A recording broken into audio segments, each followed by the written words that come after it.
Well, hello YouTubers, once again Rick from RPAT here.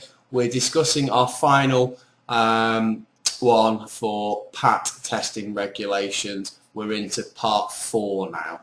So this is going to be the final one of the series. We're looking at the Health and Safety Executive Guide, their leaflet that they distribute and give to people and businesses like yourselves. So moving on to what is known as a portable appliance test and who's needed. Now, a portable appliance test does not need to be carried out by an electrician, but a greater knowledge and experience is needed than for inspection alone, and the person performing the test must have the right equipment for the task.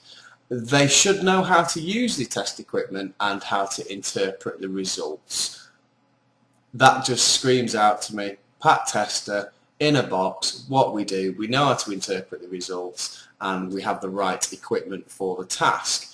It's important though to continue to carry out user checks on electrical equipment that has been tested. This is because portable appliance testing can only give an indication of the safety of an appliance at the time of the test and does not imply that that item will be safe for a further period of time.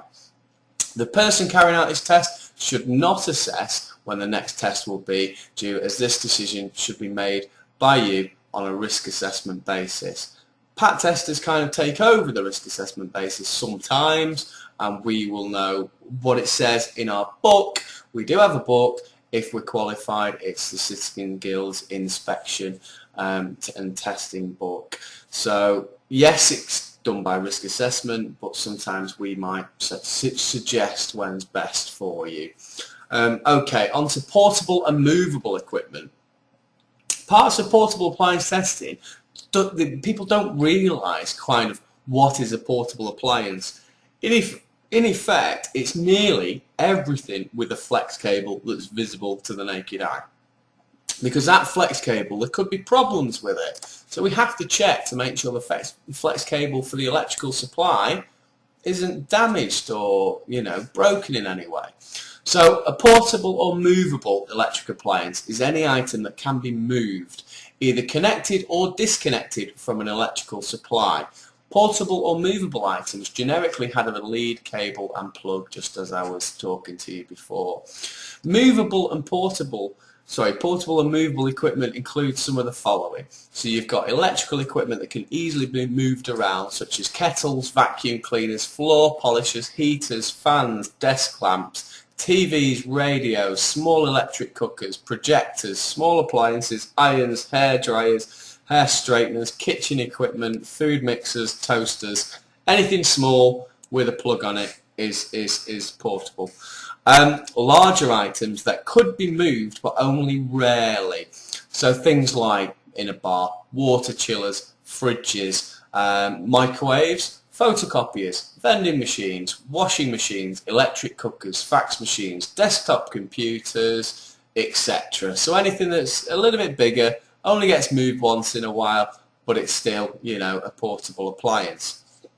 Then we've got handheld items such as hairdryers that do not have a plug in it but have been wired in or fixed are still considered to be portable appliances. So you're on the wall, it will not unplug from the wall because it's wired directly into a fuse socket. That item is still a portable appliance.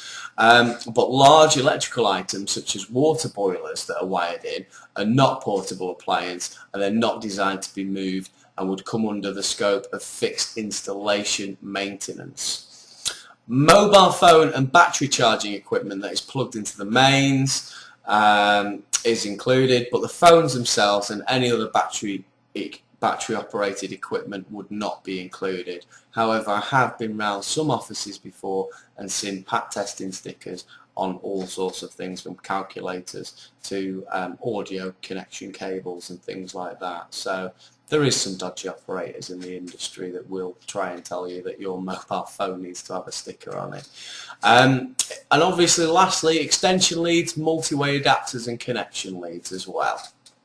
They're all portable and movable equipment. Okay, now on to the more confusing thing. earthed equipment and double insulated equipment. When deciding whether to test electrical equipment, you need to consider the type of construction of the equipment in use. There are two basic types of electrical equipment construction: Class 1, which is earthed, and Class 2, which is double insulated. Now, with earthed equipment, for safety reasons, Class 1 equipment has an earth connection. If there's a fault with the equipment, there's a possibility that outside of the equipment could cause an electric shock if the earth connection is not there. As a result, it's recommended that Class 1 equipment has a portable appliance test to ensure earth connection is sound. Okay. Now, double insulated equipment, which is Class 2. Equipment that's sometimes referred to as double insulated equipment. This means there is extra insulation within the construction of the equipment to prevent accidental contact with live parts if there's a fault. Class 2 equipment does not need an earth connection to maintain safety. It will not need a portable appliance test. However, you should ensure that user checks and visual inspections are carried out, as the integrity of the equipment casing is a key safety feature. Class 2 equipment is marked with a square. There will be an image showing to you on the page right now. If you can't see the symbol on an item, you should assume that the item is Class 1 and carry out a portable appliance test. Now, portable appliance tests on Class 2, yes, they're not a requirement, but would you be able to tell if the item was broken? Would you then decide if, it needed to be binned or rectified, or would you just kind of ignore the situation? So, we can look at Class 2 items, we can look at Class 1 items. At the end of the day, overall, it's your responsibility for the safety of it. Thank you for watching part 4. Don't forget the link to myself is down below, and also the link to the Health and Safety Executive leaflet as well is down below. Take care. I'll see you in some future videos.